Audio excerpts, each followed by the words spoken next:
Rightio, pop quiz.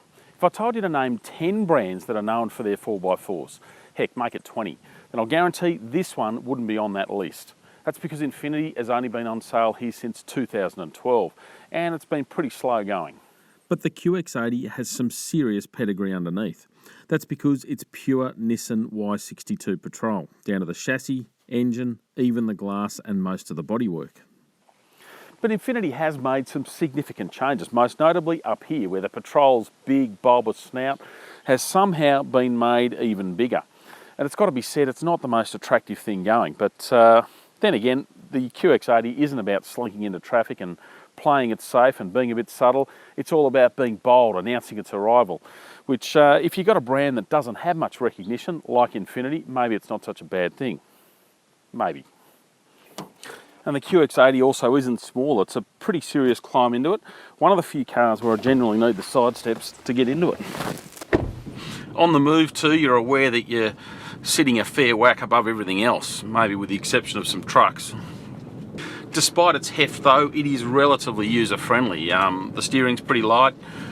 You've got nice big mirrors so you can see what's going on. The 5.6 litre V8 has plenty of snot. 298 kilowatts to be precise and 560 newton metres, although being a petrol V8 you do have to rev it a little bit to get its best, but do that, man, it hides the 2.8 tonnes pretty nicely. You'll pay for it at the Bowser though. Claimed fuel use is a mighty 14.8 litres per 100 k's. In the real world you have to drive it fairly sedately to keep it below 20 litres per 100. Throw in some off-roading, city traffic, maybe a decent load on board and you'll head well north of that. So you'll struggle to get 500 k's out of the 100 litre tank. Plus it wants the more expensive premium unleaded brew. There's also no hiding the sheer size of this thing on the road. It's more noticeable around town where you're constantly aware of the proximity of other vehicles. Out here though, it's less of an issue, although you do have to wonder how many people are going to want to give up the sanctity of manicured lawns and paved roads in a car like this. It is, after all, a luxury vehicle. We're talking $110,000 worth. Its closest competitor is the Lexus LX570, a car that's based on the 200 series LandCruiser. And just like that car, it gets plenty of fruit. So you're talking, obviously, all the leather trimmings, a bit of wood grain, satellite navigation. We've got twin DVD screens in the back, heated seats front and rear, electric seats, electric steering wheel, heated steering wheel. Plus there's even a 15 speaker Bose stereo, so just the thing for campfire discos. It's also loaded with active safety features like lane departure warning and auto braking in forward and reverse. Oh, and the blind spot warning. Now that is a handy one in a car this big.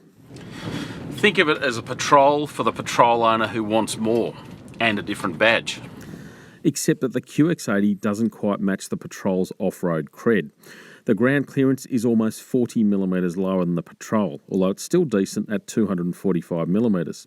Combined with those bumpers that make it almost 15cm longer than a Patrol, it reduces its approach and departure angles. The approach angle in particular has taken a big step backwards. You're talking from 34.1 degrees in the Patrol to 24.3 degrees in this. It's obviously something to be aware of because you don't want to go scuffing the Infiniti on the wilderness. And one challenge is actually seeing past that big bulbous bonnet, but we do have something on our side, which is a forward-facing camera. The four-wheel drive system's also got plenty of smarts, so permanent four-wheel drive, or we can put it in low range, and a rear diff lock, and obviously some electronics to help us out of trouble a little bit along the way. There's also a system called hydraulic body motion control, which effectively stiffens the outside suspension to stop it leaning through bends.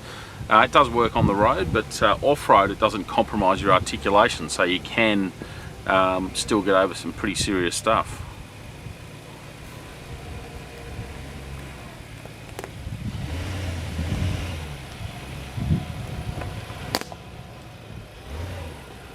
It also does a pretty good job in the really rough stuff where you'd normally get pitching and rocking.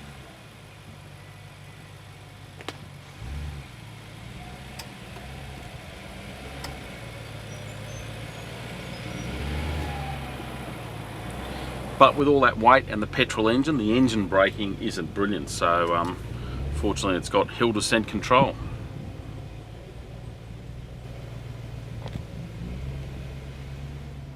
But one of the biggest hurdles for your off-roading is going to be those tyres. 22 inches, like the rest of the car, they're huge.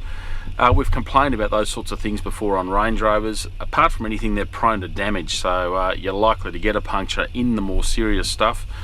And then trying to find a replacement, pretty tough. Again though, let's assume most owners will never care, because ultimately they're probably buying the QX80 to surge gracefully around town and remind everyone that they're on their way. And occasionally maybe hitch up a horse float, because it will tow 3.5 tonnes.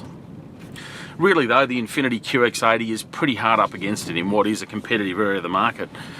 Like the Y62 Patrol, there's no diesel engine option, so big cross against it there. And inside everywhere pretty much, it looks, smells and feels a lot like a Nissan Patrol, which when you're paying this sort of money is an issue. It does matter.